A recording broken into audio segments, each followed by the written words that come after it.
This time we will be studying the use of the minor prophets in the book of James. And the source is from Karen H. Jobs. Her journal article titled The Minor Prophets in James, 1 Peter and Jude, edited by Martin Mencken and Steve Moyes, The Minor Prophets in the New Testament, published by T&T Clark, 2009. So according to Jobs, the book of James, including Peter and Jude, appropriate themes, motifs, images, and languages that are found in the prophetic genres of the Old Testament in general and the minor prophets in particular. So the classified word of echoes. No? There are echoes of the Old Testament in the book of James. And for this study, focusing on the minor prophets. Although the book of the 12 existed in both its Hebrew and Greek forms at the time these epistles were written, it is difficult to conclude with any certainty that the authors of these epistles used the text of the 12, even where an allusion seems obvious. So the question is, was James alluding to the Hebrew version of the Old Testament or the Greek version of the Old Testament? So, because of the sharing of terms, okay? Sometimes if you translate the Hebrew into the Greek, the what would the result is either the same or similar to what we can find in the book of James. Of the 12, Amos is often recognized as having the greatest influence on James, who has ever been called, even been called the Amos of the New Covenant, understood in James. Although all the prophetic books brings a message of judgment, hope, and a call for repentance. So it's not exclusive, no? Whenever we see the essence of judgment, it is not exclusively found in Amos, no? The 12 speak primarily a message that God's people are covenant violators who have become morally and spiritually as bad as the surrounding pagan nations. And the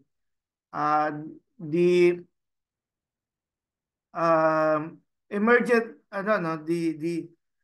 the emergence of the prophet took place during the time of Elijah, under the rule of King Ahab, and Ahab as having a wife queen, si Jezebel. Jezebel was a Syrophoenician, Phoenician princess, no? Who was very, si Jezebel brought in yung paganism, no, in the northern kingdom, which later on influenced the southern kingdom or Judah. So the problem of the 12, given that Hosea preached in the northern kingdom during the latter years of the northern kingdom before it was destroyed by Assyria. So we can see the problem has something to do with faithfulness, paganism, and commitment to the covenant. The 12 announces that the chosen status of Judah and Israel will not protect them from God's judgment when they presume upon their relationship with God and violate the covenant. So, they will not escape judgment. Yun yung gustong sabihin.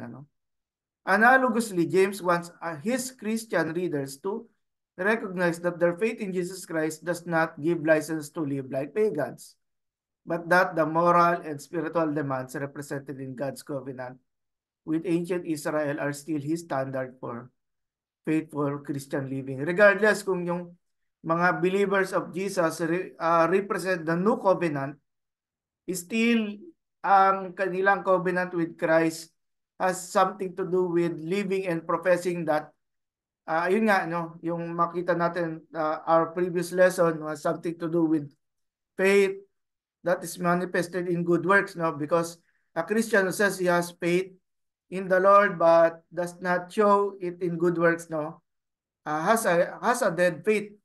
That also is represented sa speech, no, yung pananalita, that believers who say that they have Christ in their hearts, no, dapat ay mga yung faithful terms and praising ang siyang dapat lumalabas sa mga mananampalataya. So let's talk about Hosea and James. No? The question asks, James 3:1-3, who is wise, sophos, and understanding epistemon among you? It is the closest that James comes to quoting sa Hosea 14:10. This is what we consider as an allusion. But here, yung allusion na to, I reflected yung two words, sophos and then epistemon. In the Greek Old Testament version of Hosea 14:10. The message is, who is wise and who will understand these things are prudent, no, sonetos, and will comprehend, no, epiginusko.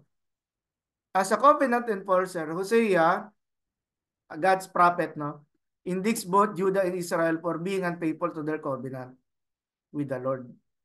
With this question, Hosea challenges his audience to return to covenant obedience of the Lord's statutes and rules and obedience which in Deuteronomy 4:6 ginamit din yung keywords Septuagint earned Israel's description as a wise, sophos, and understanding epistemon nation. So here we are looking at the verse of the Old Testament within its Old Testament interpretation, within its Old Testament context, no? So now we also follow yung echo sa Hosea 3:1 sa James 3. James uses a word so striking that it should be considered an allusion to Hosea. Remember yung argument dito ni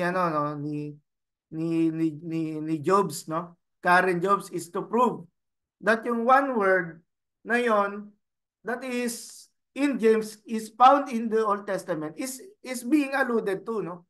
So it is also a problem that Karen Jobs is trying to argue, no? Even though one word is usually insufficient to constitute an allusion, the question is how does the context, no? How does the context in Hosea support the idea that this verse, this one word, found in James is being the term being alluded sa sa Hosea, no?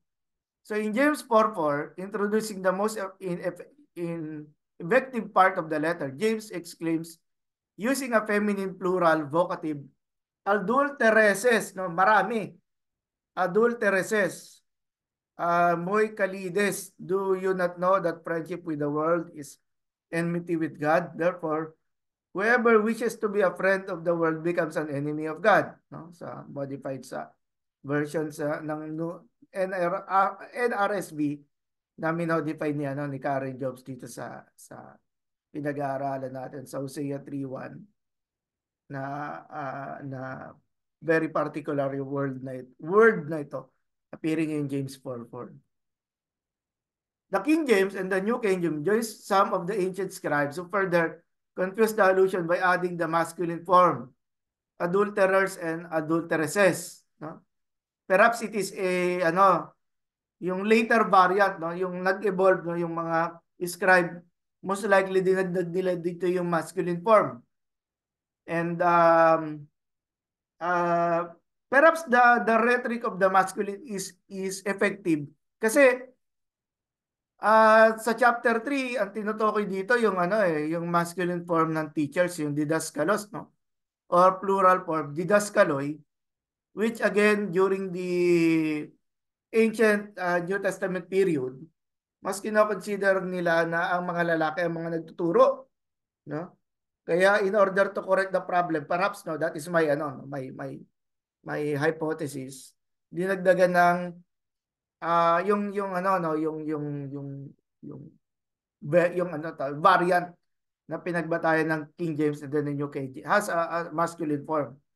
Such a translation leads the reader's mind into literal direction. For although marital unfaithfulness is one expression of spiritual unfaithfulness, this feminine vocative invokes the distinctive metaphor that describes the covenant relationship between God and His people. Usually, sa the king and the city, the king and her city. Yung her city becomes feminine in form, no? So, ang God si Yahweh and His bride, no, bride, which is Israel as a nation, no? At parallels din ito with the experience of Hosea kay Gomer, no? Si Hosea, the prophet Hosea ay inutusan ni Yahweh ng Lord na pakasalan or asawahin itong si si Gomer, no? Yan, though the form moikalesis appears several times in the Greek Old Testament, nakikita ito sa Proverbs, sa 18, sa 30, sa Malakay din, Ezekiel 16, no? Only in Hosea 3:1 is it used as a label for God's people who have broken the covenant, no? Yung moikalesis, yung feminine ano, no, feminine plural, no? Adulterers, no? Adulteresses, yung ganun nga. Malakay 3:5, ano, Septuagint, then I will draw near to you for judgment. I will be a swift witness against the sorcerers, against the adulterers, no? Against those who swear falsely, against those who oppress the hardly worker in his wages, the widow, the father, and the fatherless, against those who trust against aside the sojourner and do not fear me, says the Lord of hosts. So still, yung echo, no? Echo ng Hosea 10:2. No? Kasi isa rin yun sa argument, no? Na why we are studying itong the use of the Old Testament in the New, no? Is to really verify na ano na accurate ba?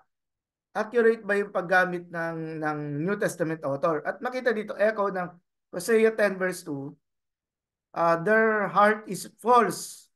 Now they must bear their guilt. Ito no, ito yung mga ano no, people in Israel na sumasamba kay Yahweh pero sumasamba rin sila kay Baal.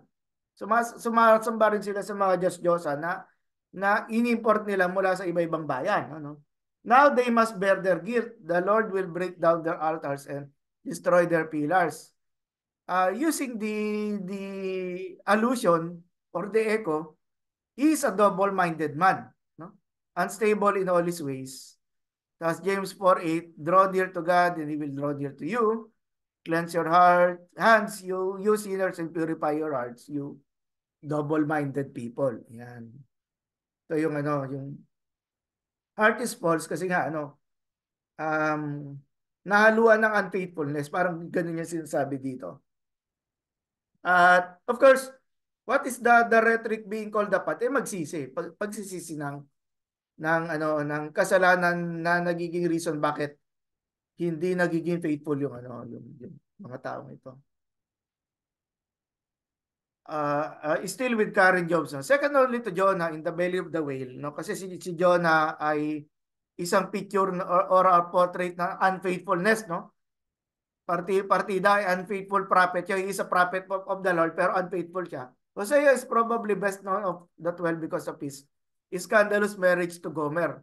Nevertheless, si Hosea yung portrait ng isang faithful husband, which is an allusion to God, no? Si Gomer naman yung ano no, yung allusion to Israel, no? In Hosea 3:1, Septuagint version is referred to with a feminine noun, moikalis, no? Adulteress. Furthermore, the divided person, James 1:8, 4:8, who wants to be both a friend of the world and of God, echoes Hosea 10:2, which speaks of the heart divided by the good things in the land, sadly fulfilling the prediction of covenant breaking na sa Deuteronomy 8:11 verse 20. Basa lang ng konti sa Deuteronomy 8:11, no? As masasabing predictive prophecy as a result of covenant breaking, no? Ngayon. But that is the time to be careful. Beware that in your plenty you do not forget the Lord your God and disobey the commands, regulations, and decrees that I am giving you today. For when you have become full and prosperous and have built fine homes to live in, and when your flocks and herds have become very large and your silver and gold have multiplied along with everything else, be careful, do not become proud at that time and forget the Lord your God who rescued you from slavery in the land of Egypt. So, again, yung problem ng faithfulness in comparison to the good deeds na ginagawa ng Diyos para sa kanyang covenant relationship, no? The Lord or si Yahweh the nation of Israel. Another allusion is Hosea 13:10, no? Yung gamit sa makita natin si James 3:13 at mas matatalakay natin ito next week, but again, i-open na natin yung discussion in preparation. Hosea 14:10, whoever is wise, let him understand these things. Whoever is discerning, let him know them. For the ways of the Lord are right, and the upright walk in them, but transgressors stumble in them. Tapos, who is wise and understanding among you? No, by his good conduct, let him show his works in the meekness of wisdom. So, this is a parallel, no? At ang Hosea 14:10, actually, natapos lang yata siya sa 14:9, ano? Kasi 14:10 is the Septuagint version, no? It is a conclusion of the entire book of Hosea na sinasabing, meron ba sa inyong wise at saka understanding, taas ng kamay, no? Pag kayo ang mga wise person na tinutukoy dito, dapat ay nakikita sa gawa, which is not ano, no, this afar, no, far away from the conclusion doon sa Hosea 14:10, no, o Hosea 14:9 kung sa Masoretic text. And then now we proceed sa Malakay, no? At ano na to, last na ito kasi sa ano, Malakay in James, echo of Malakay 3:5. Nakita na natin ito kanina, no? Basahin ko ulit. Then I will draw near to you, judgment. I will be a sweet witness against the sorcerer, against the adulterers, against those who swear falsely, against those who oppress the hired worker in his wages. Note, no? Nandun pa rin yung oppression doon sa mga ano, no, hard worker. The widow, the fatherless, against those who thrust aside the sojourner and do not fear me, says the Lord of hosts. Earlier, na pag-usapan natin yung ngayon, true religion, no? Yung kahalagahan ng true religion. Behold the wages of the Lord, laborers who mowed your fields, no? Referring doon sa mga pagkakasala ng mga mayayaman, no? Na sasabi nilang they have Christ sa puso nila pero nagpapabaya naman ng kanilang mga kapatid na naghihirap, no? Which kept back by fraud are crying out against you, no? Sarili nila mga tauhan, ano? And the cries of the harvesters have reached the ears of the Lord of hosts. And remember, during their time, ang sinasabing household is hindi lang siya yung family, pati yung mga slaves, no? Kung to some extent, pati yung mga nagtatrabaho para sa kanila. But of course, that is separated sa mga hired, no? Yung mga inuupahan ng mga nagbabayad, mga nagtatrabaho at binabayaran ng inuupahan. Pero syempre, yung mga nagtatrabaho para sa kanila, lagi nandun yung question eh. Yan ba yung totoong Christian, di ba? Yung amo namin umaten na nagsasabi, naniniwala daw kay Yeshua ben Joseph, no? Kay Jesus daw, the son of Joseph. Bakit ganyan? Bakit ganyan yung pamumuhay, no? So napapahiya. At naalala ko yung si Paul din yata yon sa Romans, sinasabi ano yun, yung ano yun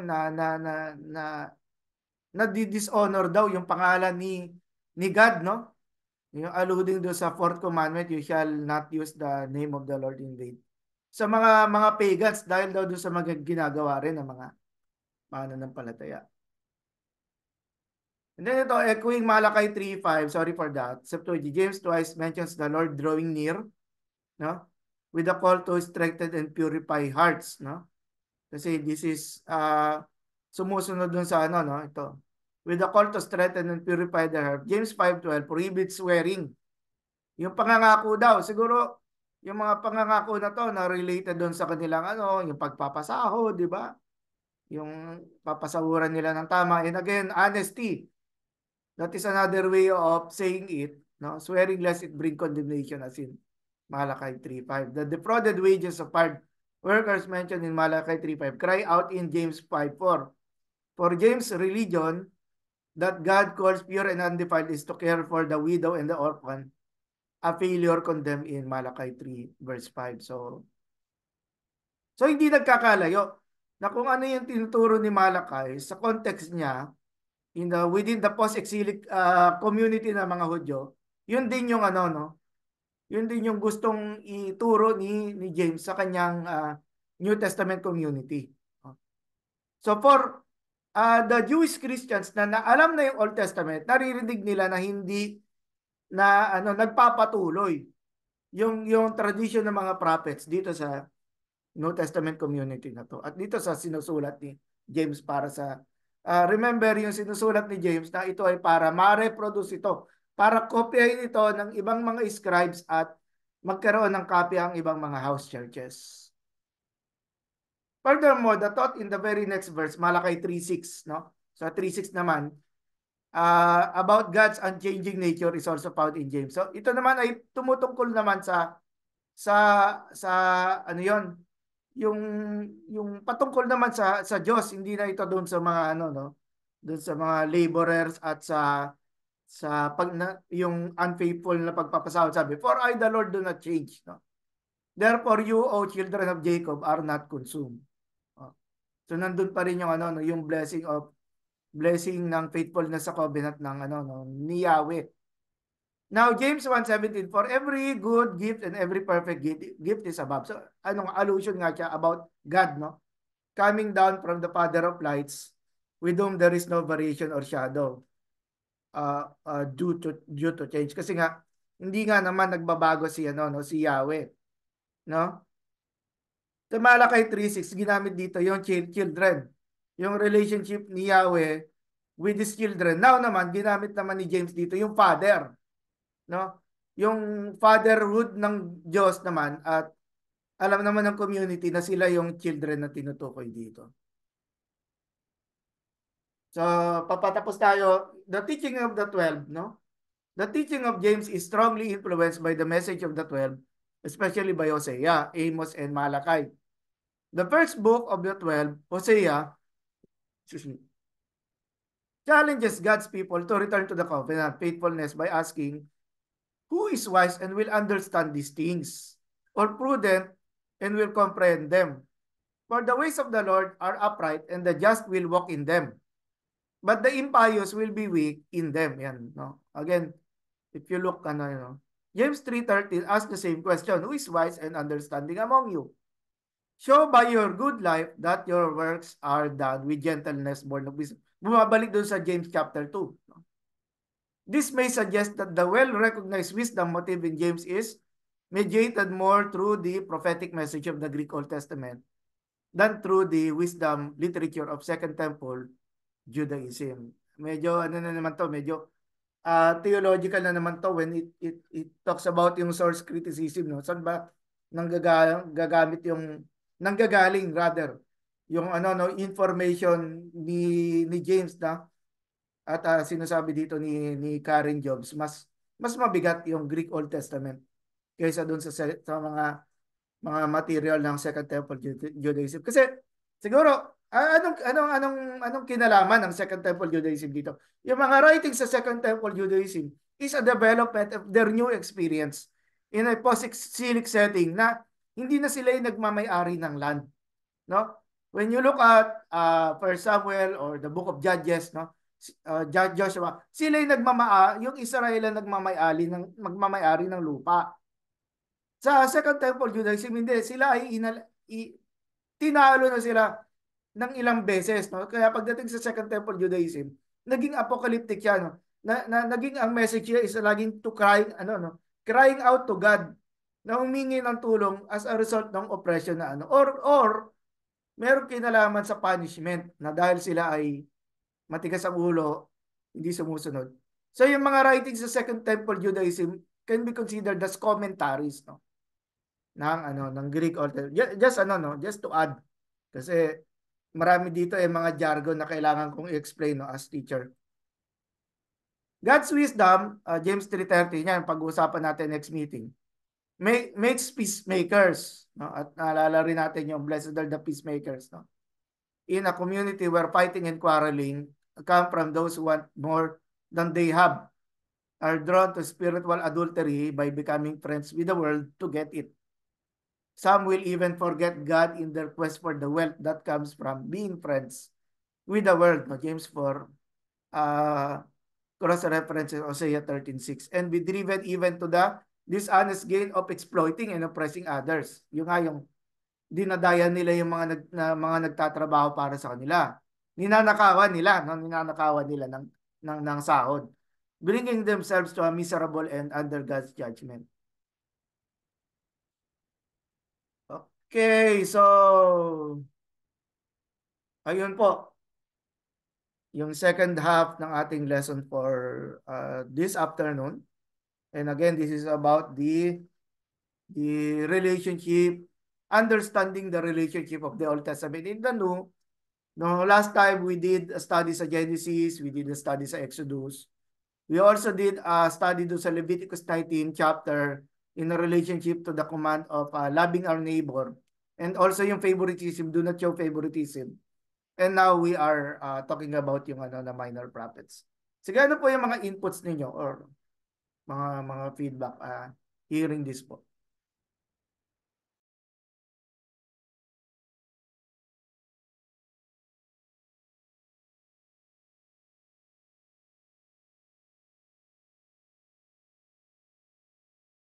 Siguro habang nag-iisip kayo, magbibigay ako ng sagot. No? Pero narinig nyo na ito eh. Yung continuity, na nakikita natin yung continuity ng prophetic tradition. Prophetic tradition. At when you say prophetic tradition, lagi ko naisip dyan yung Book of Acts eh. Yung prophecy ni Joel, di ba? Prophecy ni Joel na during the day of Pentecost, lumabas si Peter at sinasabi niya na na-fulfill yung prophecy ni Joel, manifested doon sa day of Pentecost na the church in the Jewish church in Jerusalem were speaking in tongues. They were praising God in different tongues. No? So yun nagbigay na ako ng isang example for us. Others. Sorry, yun din dapat yung babanggitin ko. Pero iba-ibang facet naman. Regarding continuity, yung siguro yung mas na-appreciate ako personally si James kasi napaka-knowledgeable niya. Hindi lang po dun sa pinag-aralan natin dapas na sa Torah, 'di ba? Yung sa law, alam na alam niya. Tapos ngayon makikita din natin pati sa prophets, pati yung kanina diniscuss natin. I mean, ayun nga, kumbaga parang hindi lang to parang aksidente or yung hindi pinag-isipan ng maayos yung pagsusulat niya. 'Di ba? Hindi lang parang spur ng moment tapos nag-come up na siya sa ganyan, hindi. So yun po, yung knowledge niya sa scriptures o yung sa salita ng Diyos.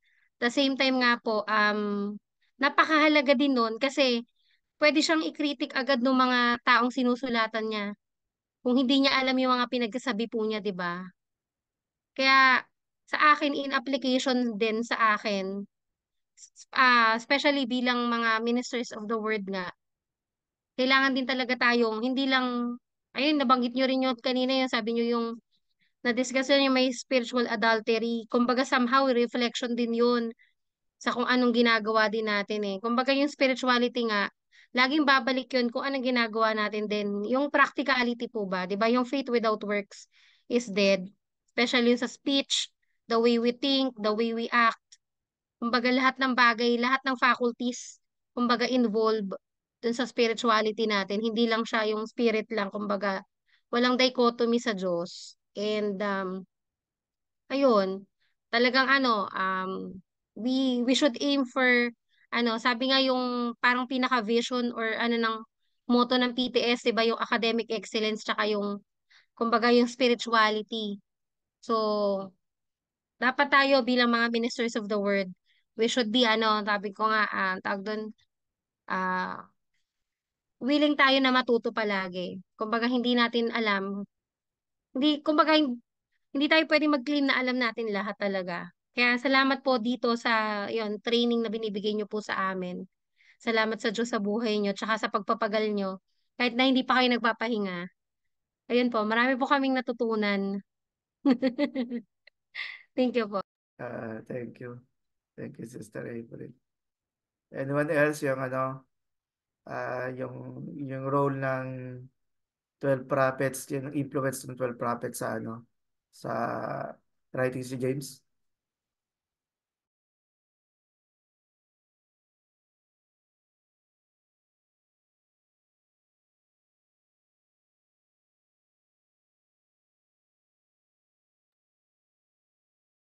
Sige, habang nag-iisip pa rin kayo, follow up ko yung sinabi ni Sis April, no, na yung knowledge nga naman ni James, hindi lang about yung ano, no, yung Pentateuch, no, kung hindi nag-move din siya sa prophets, no, sa works of the prophets. And when you hear kahit sa ano, no, sa book of Luke, pag inaalo din sinasabing the writings of the law and the prophets, ano yun, yung kabuuan, the entirety of the entire council of scripture ng ano, no, ng Genesis until Malakay. But of course we know na hindi pa in book form, no?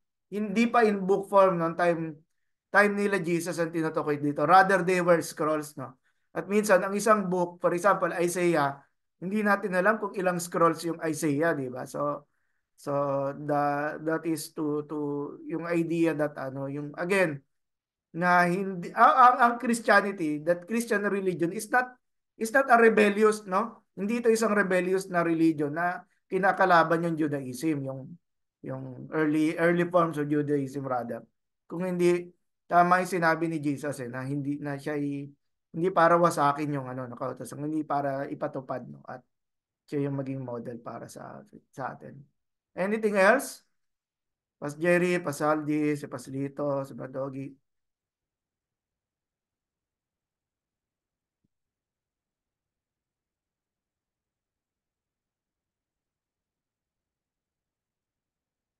Ako po, tanong po. Sige, sige, Brother Rogi. Tanong tayo. Bakit kakonti po yung mga allusions ni James sa mga teachings ni Jesus? Illusion. Ah, Knowing na first and foremost, he's the brother of din Jesus. ano, doon sa first lecture, sa first day, na ano ko, nagturo ko doon yung Sermon of the Mount, no? Yung influence ng Sermon of the Mount sa ano, sa Book of James, no? So that's in a ano na yan, uploaded na naman yon. It is in a separate pero maganda na naisip mo yun na ang source nga naman talaga, no? Ang magandang source nga naman for information about the teachings of the church is Jesus, at meron tayong separate na ano doon na lecture na ano na pag-aralan na natin about the influence of the Sermon of the Mount sa ano sa Book of James. So meron na tayong ganoong study, previously.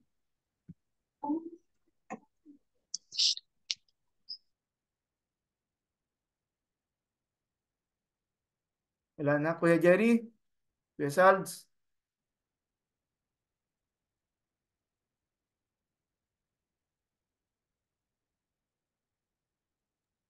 Siguro sir sa ano, yung sinasabi ng continuity kasi dito sa Hosea nga 'di ba, sinabihan ni Yahweh si Hosea na patuloy niyang mahalin si Gomer kahit na naging adulterous siya, Tama.